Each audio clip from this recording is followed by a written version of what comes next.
Hello, बच्चों. If you are preparing for JEE or NEET or any other exam, then one of the problem could be कि जो schooling है उसकी वजह से आपकी प्रिपरेशन हैम्पर होती है. मतलब मे बी स्कूलिंग की वजह से आपको काफ़ी बड़ा जो दिन का चंक है, नंबर ऑफ आवर्स के टर्म्स में, वो आपको स्कूल के लिए डिवोट करना पड़ता है. कुछ प्रैक्टिकली फाइल बनानी पड़ रही है और ऐसी एक्टिविटी जिसका केवल नोशनल वैल्यूज है एंड जो आपकी प्रिपरेशन में बिल्कुल हेल्प नहीं कराए. अब आइडियली तो ऐसा सभी के साथ होना चाहिए, but life is not fair. बहुत सारे लोग क्या हैं जिनके पास practically entire day is available for JEE और नीट प्रिपरेशन. अब ऐसे बच्चों के साथ अगर हम कंपीट करना चाहते हैं और हमारे हाथ काइंड ऑफ स्कूल की वजह से बंधे हुए, मतलब हमारे पास केवल 50% ऑफ द टाइम अवेलेबल है, तो this is very unfair on your part. And definitely जो भी आपका आईक्यू होगा, जो भी आपका पोटेंशियल होगा रैंक लाने के लिए, उतना रैंक हमारा नहीं आ पाएगा अगर हमारा time devotion for the preparation is 50%. तो इसके बारे में क्या किया जा सकता है? अच्छा, स्कूल में और भी कई तरह की प्रॉब्लम होती है, जैसे इस बार में सीबीएसई की कॉपी चेकिंग में जो फियास्को हुआ, और बहुत सारे बच्चे ऐसे थे जिनकी प्रिपरेशन बहुत अच्छी थी, जिन्होंने जेई में बहुत अच्छा किया एंड ऑफ कोर्स उन्होंने एग्जाम में भी अच्छा किया, but somehow they were not able to crack that 75% marks. किसी की भी गलती होगी, मैं उसमें किसी को ब्लेम नहीं करना चाहता, बट आई वांट टू से कि ऐसे बच्चों के लिए बहुत ज़्यादा दिक्कत का सामना हुआ और जो उनका रैंक आया था उसके हिसाब से उनको कॉलेज नहीं मिल पाया बिकॉज ऑफ नॉन एलिजिबिलिटी 75% की वजह से. तो ऐसा कुछ भी हमारे साथ ना हो, इसके लिए हमें अभी से तैयारी करना चाहिए, अपना एक मेंटल मेकअप करके रखना चाहिए, या फिर as a insurance I would say कि हमें इस तरह की प्रावधान कुछ ऐसा करना चाहिए ताकि हमारे साथ ये ना हो. तो इसका एक बहुत अच्छा सोल्यूशन है of course open schooling. Open schooling मतलब जिसको एनआईओएस भी बोलते हैं, एनआईओएस बोर्ड है, और इसके थ्रू भी अब बहुत सारे बच्चे जेई में जाते हैं. और इसके फायदे क्या क्या हैं वो मैं क्विकली बताता हूँ. अच्छा, डिटेल के लिए I will give you the link of the website in the description. वहां जाके आप बहुत डिटेल में पढ़ सकते हो, क्योंकि सारी डिटेल अगर मैं यहाँ बताऊंगा तो वीडियो बहुत ज्यादा बड़ा हो जाएगा. तो I will just go through the some points. And of course this is recognise. मतलब कुछ कुछ लोगों को, स्पेशली पेरेंट्स को, ऐसा फील होता है कि ऐसा तो नहीं कि जैसे सीबीएसई बोर्ड हो गया या स्टेट बोर्ड्स हो गए, उसके कंपैरिजन में ये कुछ कमतर हो, कुछ फ्रॉड जैसी चीज़ें. ऐसा बिल्कुल भी नहीं है. It is run by the central agency, so this is recognised each and everywhere. और क्या क्या इसके फायदे हो सकते हैं? एक तो इकोनॉमिकल हो गया, मतलब जो इसकी टोटल फीस है वो लगभग 4-5 हज़ार के आसपास है पूरे साल पेपर देने की एंड रजिस्ट्रेशन की. वीजा अगर आप किसी भी स्कूल में जाओगे तो यू कैन अंडरस्टैंड कि वहाँ पे जो आपकी कॉस्ट है इसके कंपैरिजन में कई गुना ज़्यादा आती है. पहला चीज़ तो हो गया. दूसरा, it is easier to score 75% marks. मतलब अक्रॉस बोर्ड भी देखो, हमने देखा है, अगर कोई पॉलिटिकली करेक्ट रहने के लिए बोले कि ये बोर्ड अच्छा है, ये बोर्ड ऐसा है, but you can find out your self कि 75% लाना कुछ बोर्ड्स में, जैसे केरला बोर्ड्स हो गया या और भी ऐसे बहुत सारे बोर्ड्स हैं जहाँ पे बहुत ईजी है, और in comparison to maybe UP board हो गया, वहाँ पे 75% लाना उतना ईजी नहीं है. तो एक डेफिनेटली अनफेयर एडवांटेज तो उन लोगों को वैसे भी मिलता है जो अभी करंट सिस्टम है. तो उसी में एनआईओएस में मतलब ये देखा गया है कि 75% स्कोर करना रिलेटिवली ईजी है, क्योंकि पेपर काफी ईजी आता है. प्लस उसमें ये होता है कि 50% ऑफ द क्वेश्चन जो है वो ऑब्जेक्टिव पैटर्न के या फिर सिंगल, जैसे बोलते हैं एक लाइन में जो लिखने वाली चीज होती है. तो जो बच्चा जेई या नीट की तैयारी कर रहा होता है उसको एससीक्यू क्वेश्चन करने का बहुत अच्छा एक्सपीरियंस होता है, तो वहां पे he would be able to score very well. दूसरा, जैसे हमें सीबीएसई वगैरह में पता है कि जो प्रैक्टिकल के मार्क्स है लिटरली सबको मतलब फुल में से फुल ही मिल जाते हैं लगभग, अगर स्कूल के साथ कोई पंगा नहीं लिया है तो. यहाँ पे जो इंटरनल मार्क्स हैं प्लस प्रैक्टिकल के, मतलब कुछ असाइनमेंट सबमिट करने होते हैं, उसके जो मार्क्स हैं वो लगभग 35% हैं. और ऑफ कोर्स ये भी एक स्कोरिंग अपॉर्चुनिटी है कि यहाँ पे भी जो हमारे मार्क्स हैं वो ज़्यादा ही आते हैं. ठीक है, तो यहाँ पे 75% लाना एक ईजी टास्क है. अच्छा, जो बच्चा जेई की तैयारी कर रहा है, क्योंकि जेई में ये एलिजिबिलिटी क्राइटेरिया है, और उसकी अगर तैयारी बड़ी ही बेसिक सी चल रही है तो भी बोर्ड के अंदर 75% लाना उसके लिए कोई टेंशन भरा काम नहीं होना चाहिए, बड़े ही आराम से आ जाते हैं. बट दिक्कत कब आती है? जब किसी ना किसी तरीके से जिसे बोलते हैं ना कि अनसर्टेनिटी, कभी कॉपी चेकिंग में आ गई, कभी और किसी एक सब्जेक्ट में हो गया, इस तरह की दुर्घटनाएं कुछ कुछ बच्चों के साथ हो जाती है, तो जिससे उनका जो कैरियर है वो खतरे में आ जाता है. इसलिए मैंने बोला कि यहाँ पे it is a better chance to get 75%. Of course 75% मतलब ऐसे नहीं कि कोई एबिलिटी की वजह से रुक गया होगा. ऑफकोर्स कोई अगर जेई में गया होगा तो he can easily score 75% marks at least in CBSE. But जैसा मैंने बोला कि अक्रॉस बोर्ड्स जो चीजें हैं वो नॉर्मलाइज नहीं है. हालांकि वो 20% की चीज बताते हैं कि एक बोर्ड में अगर 20% के अंदर अंदर आपका आया है तो भी आप एलिजिबल हो, बट यू विल फाइंड, जैसा मैंने बोला कि अक्रॉस बोर्ड, एक पर्टिकुलर बोर्ड में it is very easy to cross 75, दूसरे में उतना इजी नहीं है. तो ये वैसे भी लेवल प्लेइंग फील्ड ऑलरेडी नहीं है. तो अगर इस हिसाब से हम देखा जाए तो NIOS will be attractive option. Next is flexibility in exam. मतलब आप जो एग्जाम है अपनी सहूलियत के हिसाब से कई पार्ट में दे सकते हैं, 2-3 पार्ट में दे सकते हैं, अपने जो रिस्क है उसको मिटिगेट कर सकते हैं. अच्छा, जो बच्चा जेई 2027 के लिए देगा, अब उसके लिए तो जो विंडो है वो तो नेक्स्ट अप्रैल के आसपास ही है। बट जो जेई 2028 में देना चाहता है, वो बहुत तरह के परमुटेशन कॉम्बिनेशन कर सकता है, और वो ऐसा हो सकता है कि नेक्स्ट ईयर अक्टूबर तक वो 4 पेपर दे दे, और उसके बाद वो जेई की तैयारी करे, जेई मेंस 1 आएगा, और उन 4 पेपर का जो रिजल्ट है वो जनवरी के पहले आ जाएगा। मतलब in advance he would be knowing कि जो उसका 75% मार्क्स का जो क्राइटेरिया है that has been fulfilled 4 subjects के अंदर, ठीक है। और अगर बाई चांस किसी भी रीजन से मिसहैप होता है, तो he has again a better option, again more option, कि अप्रैल में वो अगेन एग्जामिनेशन दे दे उसका इंप्रूवमेंट करने के लिए। तो यहाँ पे डेफिनेटली ज़्यादा फ्लेक्सिबिलिटी है। प्लान योर टाइम इन्वेस्टमेंट, मतलब जब बच्चा प्रिपरेशन कर रहा होता है, तो देखिए अगर मैं हार्श ट्रुथ बोलूँ, 90% ऑफ द स्कूल्स में लिटरली कोई पढ़ाई नहीं होती है, और पढ़ाई के नाम पे भी क्लास में, मतलब मैंने ये देखा है, बच्चे जैसे बच्चों के साथ इंटरेक्शन होता है कि बस केवल काफी जगह तो मतलब बुक खोल के बुक को ही पढ़ा दिया जाता है, मतलब पढ़वा दिया जाता है किसी बच्चे से, बच्चा ऐसे ही पढ़ रहा है, सारे बच्चे उसको सुन रहे हैं, तो उस दैट इज नॉट लर्निंग।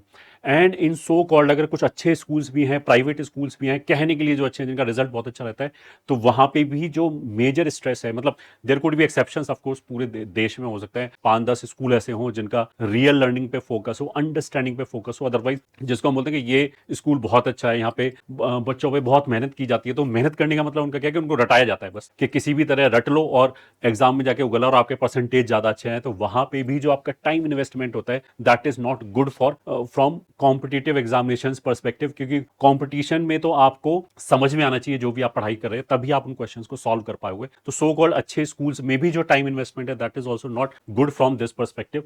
तो अगर आप अपना टाइम को मतलब कंपटीशन की तैयारी में देना चाहते हो, अंडरस्टैंडिंग में देना चाहते हो, जो कॉन्सेप्ट दिए गए उनको रटने की बजाय समझने में देना चाहते हो, तो definitely you will require more time समझने के लिए, फिर उसकी प्रैक्टिस करने के लिए, और खूब सारे क्वेश्चन की प्रैक्टिस करने के लिए। तो एनआईओएस के हिसाब से की हेल्प से you can plan out that thing also, ठीक है। देन अगर जैसे मैंने बोला एग्जामिनेशन के लिए, तो जेई 2027 में आप अप्रैल में एग्जाम दे सकते हैं ऑफकोर्स, और जैसा मैंने बोला कि यहाँ तो एक ही बार प्रैक्टिकली, मतलब ऑफकोर्स इसके अंदर भी जो इम्प्रूवमेंट है उसकी सुविधा उपलब्ध होती है सीबीएसई की तरह ही।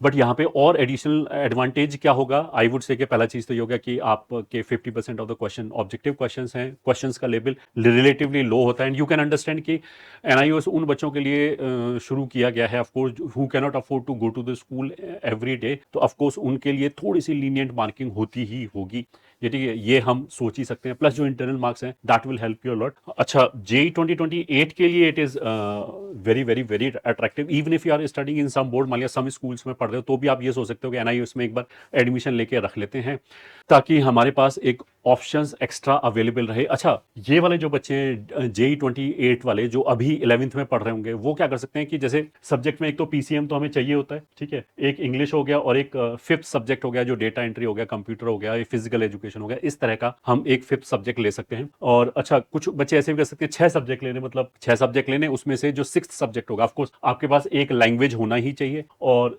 पीसीएम 3 होना ही चाहिए, ठीक है। उसके अलावा जो बचता है, तो उसमें अगर हम 6 सब्जेक्ट ले लेते हैं, तो सिक्स सब्जेक्ट में जो बेटर ऑफ 2 मार्क्स है वो कैलकुलेट हो जाएगा। तो एक तो मैं ये सुविधा मिल जाएगी अगर हम 6 सब्जेक्ट लेना चाहते हैं, तो otherwise data entry itself is a very easy to score, इसमें आराम से 90% प्लस मार्क्स आ जाते हैं बच्चों के। और क्योंकि आपका काफी कुछ, जैसे बोलते हैं डेटा एंट्री जैसी चीज ऐसी है कि काफी कुछ आपको पहले से आता है, तो बहुत कम पढ़ना पड़ता है, प्लस इंग्लिश भी मैंने सुना है रिलेटिवली बहुत ईजी है टू स्कोर। अच्छा, बच्चे ऐसे कर सकते हैं कि जैसे अभी मान लीजिए उसने प्रिपरेशन स्टार्ट कर रहा है, और नेक्स्ट अक्टूबर तक, जो बच्चा 11th और 12th में प्रिपरेशन स्टार्ट कर रहा है, उसका नेक्स्ट अक्टूबर तक मैक्सिमम बच्चों का सिलेबस फिनिश हो जाएगा। तो यहाँ पे यू हैव एन अपॉर्चुनिटी कि अक्टूबर में एग्जाम हो जाएगा, मतलब 2027 में, जो जेई 2028 में देंगे, जिनका बोर्ड 2028 में कंप्लीट होगा, उनके पास एनआईओएस में ये सुविधा है कि वो अक्टूबर में एग्जाम देते हैं। अगर आपका पीसीएम तैयार हो गया है, तो आप पीसीएम यहां दे सकते हैं, ठीक है, और जो 2 सब्जेक्ट हैं वो आपके बाद में दे सकते हैं। आप ऐसा भी कर सकते हैं कि इस अप्रैल में मान लिया डेटा एंट्री जैसा एक इजी सब्जेक्ट दे दिया, इंग्लिश जैसा एक इजी सब्जेक्ट दे दिया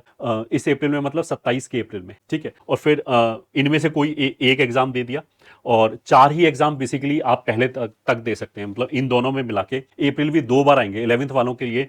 एक अप्रैल 27 में आएगा, फिर ये 27 में आ गया, और फिर दूसरा अप्रैल 28 में आएगा। ठीक है, तो यहाँ पे आपको एक एग्जाम देना जरूरी है। तो हम ऐसा कर सकते हैं कि एक बच्चा ये भी कर सकता है कि यहाँ पे वो मान लिया डेटा एंट्री दे, यहाँ पीसीएम दे और यहाँ इंग्लिश दे ले। ठीक है, या फिर वो ऐसा भी कर सकता है कि यहाँ डेटा एंट्री कर ले, इंग्लिश कर ले, यहाँ पे कोई 2 सब्जेक्ट ले ले। पीसीएम है, क्योंकि पीसीएम में तो उसकी तैयारी चल रही होगी, तो मान लिया अगर उसको लगता है कि उसका फिजिक्स बहुत अच्छा है, ठीक है, तो यहाँ पे फिजिक्स और मान लिया उसने मैथ दे लिया, और यहाँ के लिए केमिस्ट्री एक ही सब्जेक्ट छोड़ दिया मेंस 1 के बाद के लिए। तो इस तरह के कस्टमाइजेशन कर सकते हैं आप अपनी स्ट्रेंथ और वीकनेस के हिसाब से, which will definitely give you an edge over other people. Now coming back to this, अगर आप एनआईओएस में, मतलब जैसा मैंने बोला कि अगर और भी ज्यादा इन्फॉर्मेशन चाहिए तो आप competition.com/NIOS है, यहाँ पे हमने बाकी सारी इन्फॉर्मेशन दी। एनआईओएस की वेबसाइट पे भी आपको खूब सारी इन्फॉर्मेशन मिल जाएगी। And if you want to, मतलब इफ यू आर कन्विंस्ड के हमारे पास 2 ऑप्शन होना चाहिए।